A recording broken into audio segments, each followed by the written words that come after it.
ठीक उसी समय मेरा ध्यान उस पूंछ की ओर गया। कुछ ही देर में उस कटी हुई पूंछ से एक मांस उभर कर बाहर आया, जो देखते ही देखते सिर में बदल गया।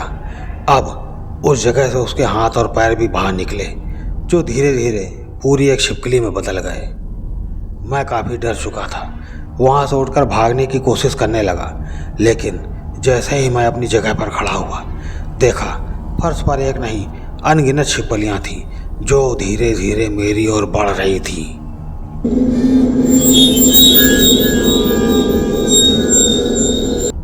दोस्तों, अगर आपको ऐसी ही दिलचस्प और डरावनी कहानियाँ पसंद हैं तो हमारे चैनल सुनो कहानी समझो ज़िंदगी को अभी सब्सक्राइब करें और बेल आइकन प्रेस करें, ताकि कहानियाँ आपको मिलती रहें। अगर आपको मेरी ये कहानी पसंद आए तो आप इसे लाइक करें और अपने दोस्तों में शेयर करें।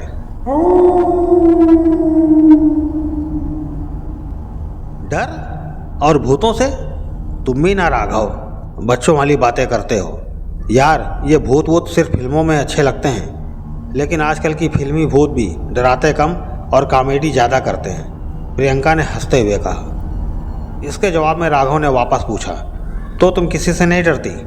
प्रियंका बोली, बिल्कुल भी नहीं। पास बैठी सिया ने प्रियंका की ओर देखकर मुंह बनाते हुए कहा, यार ऐसा तो नहीं होता, हर किसी को किसी न किसी चीज़ से डर जरूर होता है। जैसे मैं तो ऊंचाई से बहुत डरती हूँ, पता नहीं क्यों। ऊंचाई में जाते ही मुझे ऐसा लगता है जैसे कोई मुझे पीछे से धक्का दे देगा। बात काटते हुए राघव ने कहा, हाँ हाँ, पिछले जन्म में तेरे से पीछा छुड़ाने के लिए मैंने ही तुझे धक्का दिया होगा। राघव की बात पर कैफे में बैठे चारों दोस्त एक साथ खिलखिलाकर हंस पड़े। राघव ने अब अविनाश की ओर देखकर कहा, अच्छा भाई, तेरी वाइफ तो नहीं डरती किसी से, तुझे किस चीज़ से डर लगता है? अचानक इस सवाल से अविनाश के माथे पर चिंता की लकीरें आ गईं। चेहरा गंभीर करते हुए उसने कहा, मुझे छिपकली से डर लगता है। प्रियंका ने चौंकते हुए पूछा, व्हाट, सीरियसली? आज तक तो कभी नहीं बताया तुमने। राघव भी अविनाश की टांग खिंचाई करते हुए कहा, बोल क्या रहा है बे, लड़कियां डरती हैं छिपकलियों से? ये तो सुना था, पहली बार सुन रहा हूँ किसी लड़के को ऐसा कहते हुए। अविनाश ने अब और भी गंभीर होते हुए अपने दोनों हाथों की उंगलियों को दिखाते हुए कहा, ये सारे निशान देख रहे हो, ये छिपकलियों के कारण ही हुआ है, और तब से ही मुझे हर्पेटोफोबिया है। तीनों ने ही देखा, अविनाश की सभी उंगलियों पर वाकई में पुराने घाव के हल्के काले निशान थे। सिया ने हैरानी से पूछा, हर्पेटोफोबिया? अविनाश बोला, हर्पेटोफोबिया यानी कि एक ऐसा फोबिया जिसमें हम कीड़े मकोड़ों से डरते हैं, खासकर छिपकलियों से। प्रियंका ने अविनाश का हाथ पकड़ते हुए कहा, कमाल है, मैंने अब तक तो इन निशानों पर कभी गौर नहीं किया, और ना ही तुमने कभी इसके बारे में मुझे बताया। राघव और सिया ने अविनाश की तरफ देखकर अब मिलकर कहा, लेकिन हुआ क्या है? एक लंबी सांस खींचकर अविनाश अपने बचपन में घटी एक घटना के बारे में उन लोगों को बताने लगा। बात तब की है जब मैं 5th क्लास में था। गर्मी की छुट्टियों में मैं मामा के साथ उनके गांव गया हुआ था। बचपन में मैं बहुत ही शरारती था, जहां गांव के बच्चों के साथ ही खेला करता था। खेलते हुए कभी कभी तो मुझे खाने पीने का भी ध्यान नहीं रहता था। नानी अक्सर मुझे डांट लगाती थी। हम बहुत तरह के खेल खेलते थे, जिनके बारे में आज के दौर के बच्चों को शायद ही कभी मालूम हो। उन्हीं खेलों में एक खेल ऐसा भी था जो हम छिपकलियों के साथ खेलते थे। तब मुझे यह फोबिया नहीं था। हम अक्सर छिपकलियों को पकड़कर उनकी पूंछ काट देते थे और फिर कटी हुई पूंछ को फड़फड़ाते हुए देखकर मजा लेते थे। कभी कभी हम उन छिपकलियों के पीठ पर पत्थर बांधकर तालाब में फेंक देते थे, तो कभी कभी 2 छिपकलियों को डिब्बे में बंद करके उनकी लड़ाई करवाते थे। कई छिपकलियों की तो हमने शादी भी कराई थी। हम ना एक और खेल खेलते थे, जिसमें एक छिपकली को साइकिल के चेन पर लेटाकर उसे अच्छी तरह से बांधकर साइकिल का पैडल घुमा देते थे, और पैडल तब तक घुमाते रहते थे जब तक छिपकलियों के शरीर से अंतड़ियाँ बाहर न निकल आए।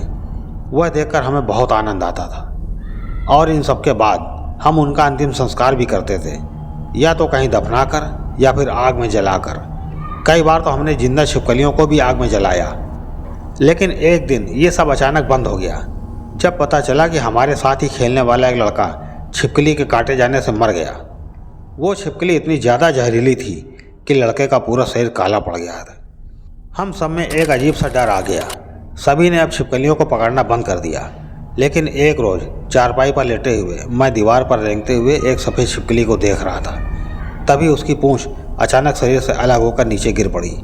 पता नहीं कैसे मेरे मन में ये सवाल उठा, जिस तरह से छिपकली की पूंछ कट जाने पर या फिर से नई पूंछ आ जाती है, क्या इसी तरह पूंछ से भी एक नई छिपकली निकलती होगी?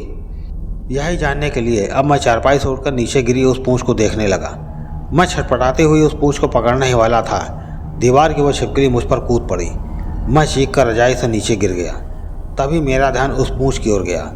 कुछ ही देर में उस कटी हुई पूंछ से एक मांस उभर कर बाहर आया, जो देखते ही देखते सिर में बदल गया। अब उस जगह से उसके हाथ और पैर भी बाहर निकले, जो धीरे धीरे पूरी एक छिपकली में बदल गए। मैं काफ़ी डर चुका था, वहाँ से उठकर भागने की कोशिश करने लगा, लेकिन जैसे ही मैं अपनी जगह पर खड़ा हुआ, देखा फर्श पर एक नहीं अनगिनत छिपकलियाँ थीं, जो धीरे धीरे मेरी ओर बढ़ रही थीं।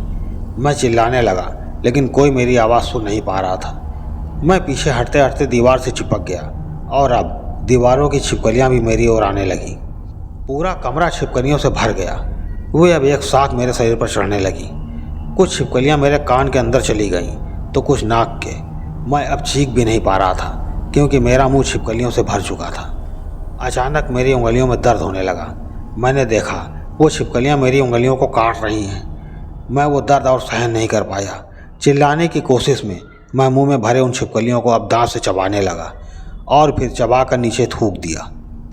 अब वे और भी गुस्से में आ गईं और मेरी उंगलियों को खाने लगीं। मेरी उंगलियों से खून बहने लगा। मैंने अपने दोनों हाथों को ऊपर उठाया और आंख बंद करके अपनी पूरी ताकत से छिपकलियों सहित उंगलियों को भी मुंह में डालकर चबाने लगा। दर्द से अब मेरी चीखें निकल गईं। घर में सिर्फ नानी और मामी ही थीं। वे दोनों दौड़ते हुए कमरे में आईं। मेरी आंखें बंद थीं। मैं चारपाई पर लेटा हुआ था। मेरी 10 उंगलियां मेरे मुंह के पास थीं, जिससे खून की धारा बह रही थी। मामी ने तेज आवाज़ में मेरा नाम लेकर पुकारा।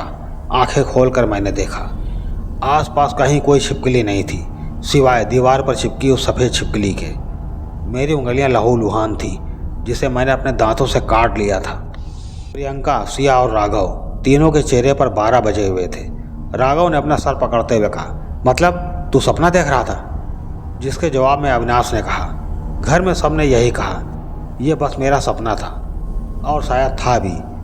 लेकिन नींद खुलने के बाद भी मैंने दीवार पर चिपकी उस सफ़ेद छिपकली को गौर से देखा। उसकी पूंछ नहीं थी और नीचे जहाँ उसकी पूंछ गिरी थी वहाँ एक नई विचित्र सी दिखने वाली काली रंग की छिपकली खड़ी थी, जो मुझे घूरे जा रही थी। दोस्तों, कहानी आपको कैसी लगी? अच्छी लगी हो तो लाइक कीजिएगा और हमारे चैनल सुनो कहानी समझो ज़िंदगी को सब्सक्राइब भी कीजिएगा सर। जय हिंद।